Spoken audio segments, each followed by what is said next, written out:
Assalamualaikum warahmatullahi wabarakatuh. Anak kreatif, bagaimana kabarnya hari ini? Semoga kalian sehat selalu dan dalam lindungan Allah Subhanahu wa taala. Baik, salam kenal di sini dengan Bapak Nurdin Arifin. Nah, pada kesempatan kali ini kita akan membahas tentang bulan Ramadan yang indah. Nah, sebelum kita membahas tentang bulan Ramadan yang indah, anak-anak, ya kita akan belajar tentang tujuan kita belajar hari ini. Tujuan kita belajar hari ini adalah semoga setelah mendengarkan pemaparan dari Pak Nurdin di ruang siar guru ini, anak-anak dapat memahami hikmah puasa Ramadan dan dapat membentuk akhlak mulia yang benar. Oke, anak-anak, sebelum kita mulai, Pak Nurdin ada sebuah pernyataan, mengapa bulan Ramadan ini indah? Karena di bulan Ramadan inilah Allah Subhanahu wa taala itu memberikan kita pahala yang besar dibandingkan dengan bulan-bulan yang lainnya. Sehingga di bulan Ramadan ini pahala-pahala yang menjadi pahala biasanya hanya mendapat satu, tapi di bulan Ramadan ini kita akan menjadi pahala yang berlipat. Nah, di bulan Ramadan ini kita akan identik dengan apa ya kira-kira anak-anak? Nah, bulan Ramadan ini kita identik dengan puasa. Nah, anak-anak, siapa yang tahu arti dari puasa itu? Puasa artinya adalah menahan diri atau dari bahasa Arabnya asyam atau saum yang artinya menahan. Nah, sedangkan dari istilahnya puasa adalah menahan diri dari hal-hal yang membatalkan puasa sejak terbitnya matahari sampai tenggelamnya matahari dengan niat dan beberapa syaratnya. Oke, dalil tentang puasa. Allah Subhanahu wa taala telah berfirman dalam Al-Qur'an ayat Al-Baqarah ayat 183 yang berbunyi A'udzubillahi minasyaitonirrajim. Bismillahirrahmanirrahim. Ya ayyuhalladzina amanu kutiba alaikumusyamu kama kutiba alal ladzina min qablikum la'allakum tattaqun. Nah, yang artinya adalah wahai orang-orang yang beriman, diwajibkan atas kamu berpuasa sebagaimana diwajibkan atas orang-orang sebelum kamu agar kamu menjadi orang yang bertakwa. Nah, dalam ayat ini itu ada dua hal. Yang pertama adalah tentang kewajiban kita berpuasa. Nah, di sini ada kata wajib. Wajib itu artinya adalah jika dikerjakan kita mendapatkan pahala dan jika tidak dikerjakan maka kita akan mendapatkan dosa. Nah, yang kedua adalah tujuan kita berpuasa. Disebutkan dalam ayat ini tujuan kita berpuasa adalah untuk menjadi orang yang beriman. Oke, selanjutnya adalah syarat wajib puasa. Siapa saja orang-orang yang wajib untuk berpuasa? Yang pertama adalah orang Islam. Orang Islam, seluruh orang Islam ketika dia datangnya bulan Ramadan, maka dia wajib untuk berpuasa. Yang kedua, yaitu orang yang sudah balik atau sudah dewasa.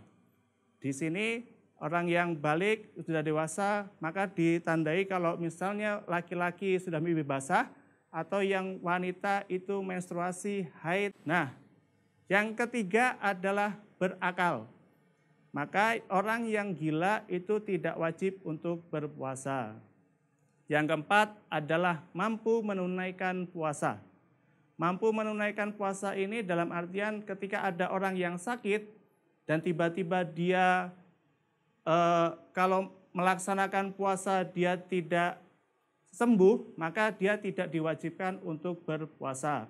Atau misalnya anak-anak punya simbah-simbah, kakek atau nenek, ketika dia sudah sangat tua dan dia sudah tidak mampu melaksanakan puasa, maka tidak diwajibkan untuk berpuasa.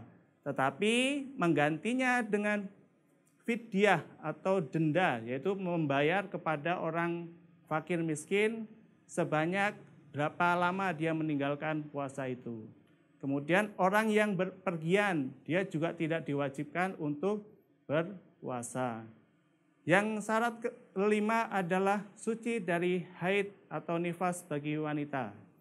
Haid atau datang bulan bagi wanita, maka dia tidak wajib untuk berpuasa. Dan juga nifas bagi ibu yang baru melahirkan. Kemudian dari setelah syarat wajib ada syarat sahnya puasa. Dikatakan puasa itu sah apabila yang pertama adalah dilaksanakan oleh orang muslim atau beragama Islam. Yang kedua adalah berakal sehat.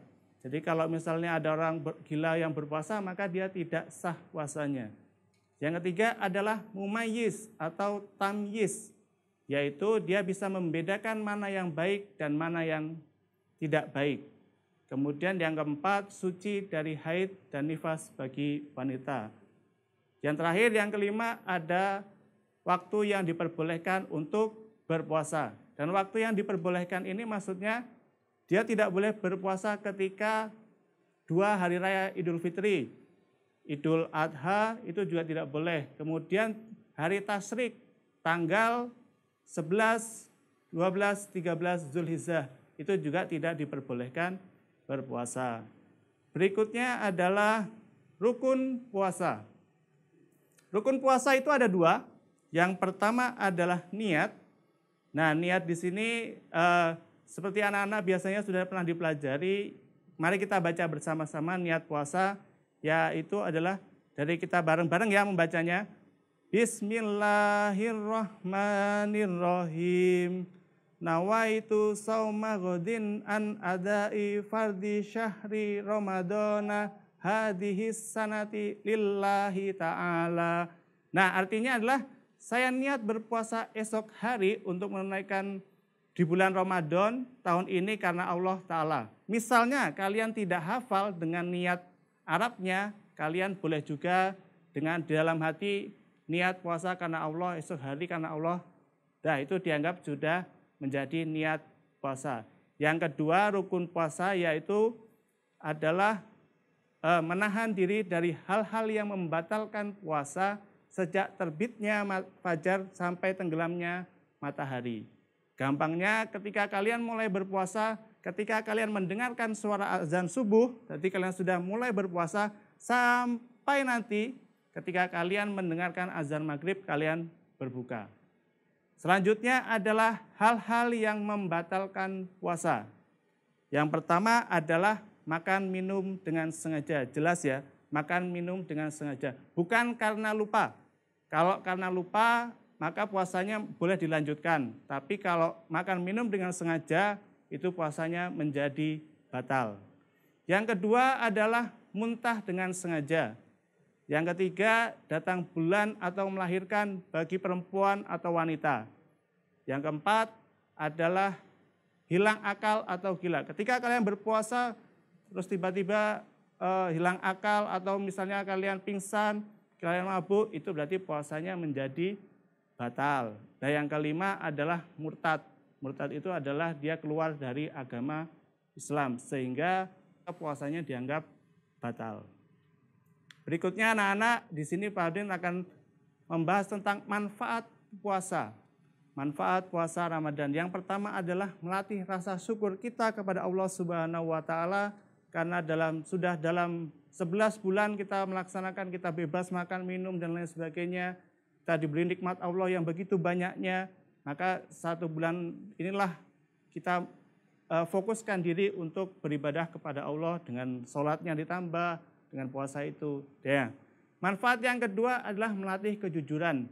Karena puasa itu hubungannya dengan kita, dengan Allah. Orang lain kita boleh mengaku dengan orang lain, saya berpuasa, tetapi ketika nggak ada orang tiba-tiba kalian minum, tapi kan hanya kalian dan Allah yang tahu. Maka 2 adalah melatih kejujuran.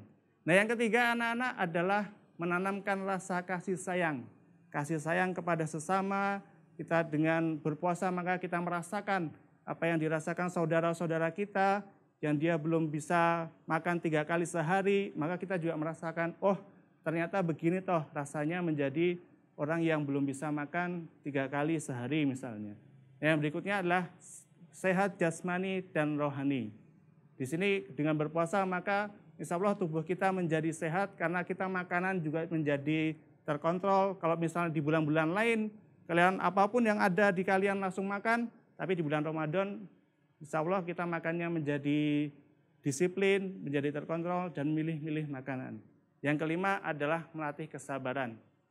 Melatih kesabaran dalam artian ketika berpuasa kita sabar kalau misalnya ada yang mengganggu kita. Kita bersabar kalau misalnya teman kita mengganggu kita, nakal dengan kita, maka dalam hati kita, saya berpuasa, maka saya harus bersabar. Berikutnya, nah dalam bulan Ramadan ini, apa saja sih kebaikan-kebaikan yang anak-anak harus lakukan atau perbanyak di bulan Ramadan ini? Kebaikan yang harus dilakukan paling tidak beberapa hal. Yang pertama adalah perbanyaklah sholat. Salah satunya di bulan Ramadan kita sering mendapati sholat tarawih. Nah di Indonesia itu ada 2 sholat. Yang pertama sholat dengan 8 rakaat, sholat tarawih, kemudian 3 witir, dan juga 20 dengan 3 witir. Nah anak-anak nggak usah bingung, Pak kok di tempat lain ada yang sholat 8, Pak di tempat lain kok ada yang sholat 20. Nah di sini anak-anak di dua-duanya itu benar karena dua-duanya juga memiliki dalil. Nah, dalil yang pertama adalah sholat dengan 8 rakaat itu seperti diriwayatkan oleh Abu Salamah Abdurrahman bertanya kepada Aisyah, bagaimana cara Rasulullah sholat di bulan Ramadan? Kemudian Aisyah itu menjawab, baik di bulan Ramadan maupun bulan luar Ramadan, Rasulullah sholat malam tidak lebih dari 11 rakaat. Rasulullah melaksanakan 4 rakaat, jangan ditanya tentang baik dan panjang sholat yang beliau laksanakan, kemudian sholat 4 rakaat dan jangan tanya tentang baik dan panjang sholat yang beliau lakukan, kemudian beliau sholat 3 rakaat sholat witir. Nah kemudian dalil yang menyatakan tentang 20 sholat di bulan Ramadan itu seperti yang diriwayatkan oleh Ibnu Abbas, yang meriwayatkan bahwa Rasulullah sholat tarawih di bulan Ramadan sebanyak 20 rakaat. Diriwayatkan oleh Baihaqi dan Tabrani. Yang kedua, hadis yang diriwayatkan oleh Ibnu Hajar, Rasulullah sholat bersama kaum muslimin sebanyak 20 rakaat di suatu malam bulan Ramadan. Nah, kalau misalnya kalian di tempat kalian ada yang sholat 8 atau 20, dua-duanya bisa diterapkan. Dua-duanya tepat. Nah yang kurang tepat apa? Yang kurang tepat adalah ketika kalian malah tidak melaksanakan sholat tarawih. Berikutnya anak-anak, amalan yang lain seperti tadarus Al-Quran. Nah tadarus Al-Quran itu membaca Al-Quran secara tartil dengan tajwid dan makhraj yang benar dan dibaca dengan fasih dan saling menyimak antara satu dengan yang lainnya. Nah membaca Al-Quran ini bisa kalian lakukan setelah kalian sholat fardu. Bisa membacanya sendiri-sendiri atau ketika kalian di TPA itu mengaji bersama-sama dengan teman-teman, itu juga bisa kalian lakukan. Amalan yang baik yang berikutnya adalah bersedekah. Memberikan suatu manfaat kepada orang lain dengan ikhlas karena mengharapkan ridho dari Allah Subhanahu wa taala. Misalnya kalian tidak punya uang, Pak, bagaimana kalau saya tidak punya uang? Bagaimana cara saya bersedekahnya? Nah, bersedekah itu tidak harus dengan uang anak-anak. Kalian bisa juga dengan ketika kalian di jalan menemukan batu, kalian singkirkan batu itu biar tidak mengganggu orang yang lewat, itu termasuk sedekah. Atau juga yang paling gampang ketika kalian tersenyum kepada orang lain, itu juga bagian dari sedekah. Baik, nah dari materi yang Bapak sampaikan tadi, kira-kira ada beberapa tugas yang kalian harus kerjakan setelah kalian tadi mendengarkan pemaparan dari Pak Nurdin. Nah, tugasnya adalah yang pertama, apa yang kamu ketahui tentang puasa? Coba dijelaskan tadi ya, puasa tadi apa, rukunnya apa, syaratnya apa. Nah, itu dicoba kalian jelaskan. Yang kedua adalah ceritakan pengalamanmu puasa yang kemarin. Kita sudah beberapa bulan ini melewati bulan Ramadan. Nah, coba cerita apa yang kamu dapatkan di bulan Ramadan kemarin. Nah, yang tugas ketiga adalah kebaikan apa saja yang kamu lakukan di bulan Ramadan. Coba disebutkan. Oke, demikian dari pemaparan dari Pak Nurdin. Nah, sebelum berpamitan, Pak Nurdin berpesan-pesan kepada kalian semua bahwa jangan lupa jaga kesehatan dengan makanan yang bergizi, istirahat yang cukup, selalu cuci tangan setelah melakukan kegiatan, dan jangan lupa menggunakan masker saat keluar rumah. Nah, anak-anak, tonton ya YouTube Ruang Siar Guru, dan juga jangan lupa untuk like dan subscribe di Ruang Siar Guru. Demikian dari Pak Udin, kurang lebihnya mohon maaf. Assalamualaikum warahmatullahi wabarakatuh.